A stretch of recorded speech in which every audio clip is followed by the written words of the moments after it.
Champion वो है कि जब वो गिरने वाला हो ज़मीन पे, उस वक्त कहीं अपने सिस्टम में से एनर्जी इकट्ठा करके एक सामने वाले को नॉकआउट पंच मार सके, और यही काम आर.डी. बर्मन ने किया। दोस्तों, कहते हैं कि फिल्म इंडस्ट्री में अगर कोई सच्ची जादूगरी करता था तो वो थे पंचम दा यानी राहुल देव बर्मन।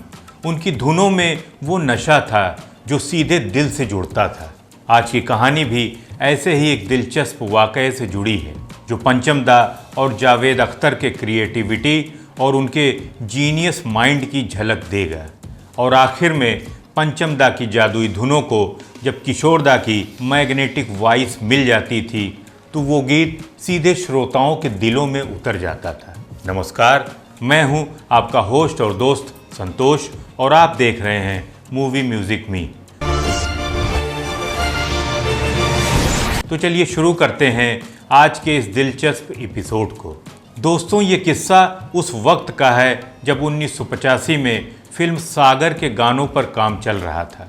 फिल्म के डायरेक्टर रमेश सिप्पी और म्यूजिक डायरेक्टर आर.डी. बर्मन एक गाने के लिए जावेद अख्तर जी से बोल लिखवाना चाहते थे।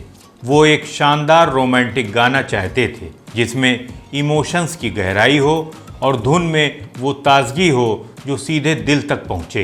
पंचम दा ने जावेद साहब को एक धुन दी और कहा कि कल तक इस धुन पर एक खूबसूरत गीत लिख कर लाओ।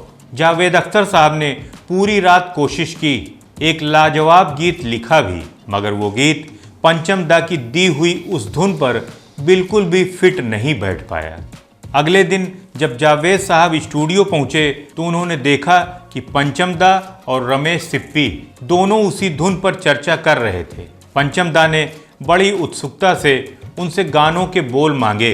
जावेद साहब ने थोड़ी शर्मिंदगी से जवाब दिया कि दादा, गाना तो मैंने लिखा है पर ये आपकी धुन के साथ मैच नहीं कर रहा है।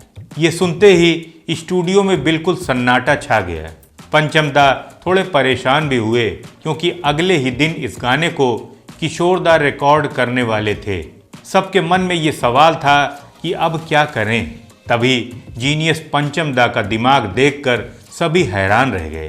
पंचम दा ने उसी गाने के लिखे हुए बोल को गुनगुनाते हुए एक नई धुन के साथ फिर से कंपोज करना शुरू किया। जावेद अख्तर और रमेश सिप्पी जी ये देखकर चौंक गए।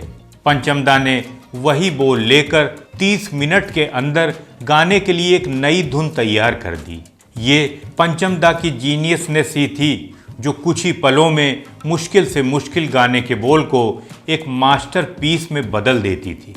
आप याद कीजिए गुलजार साहब के गानों के बोल। गुलजार साहब कविता नहीं बल्कि कहानी की शक्ल में गाने लिखते थे। तुम आ गए हो, नूर आ गया। लेकिन उनके बोलों को भी पंचम दा ने किस खूबसूरती के साथ धुनों में पिरोया कि सारे के सारे गीत सुपरहिट हो गए।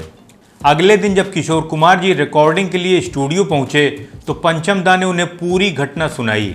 किशोर दा ने जोर से हंसते हुए कहा कि कोई बात नहीं, मुझे एक कप चाय दो और गाना समझने दो। फिर किशोर दा ने जब वो गाना गाया तो उन्होंने उसमें अपने खुद के कुछ सॉफ्ट टच, दिल कहता है तू है यहाँ तो जाता लम्हा, और हाई नोट्स जोड़े तुझसे दूर सही, और जिससे गाने की फील और भी ज्यादा लाजवाब हो गई। वो गीत था चेहरा है या चांद खिला।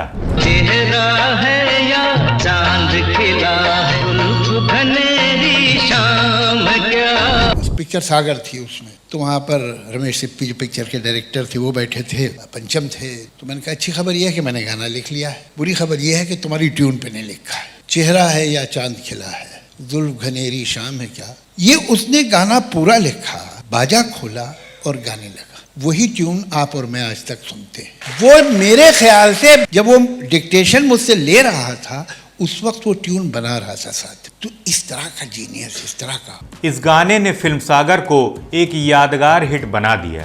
किशोर दा की आवाज़ और पंचम दा का म्यूजिक ऐसा था कि इस गाने को गाते हुए हम किसी और गायक की कल्पना भी नहीं कर सकते। ये गाना न सिर्फ ऋषि कपूर के करियर का एक माइलस्टोन था, बल्कि किशोर कुमार और आर.डी. बर्मन की जोड़ी का एक और मास्टरपीस था, जिसने लोगों के दिलों पर गहरी छाप छोड़ी।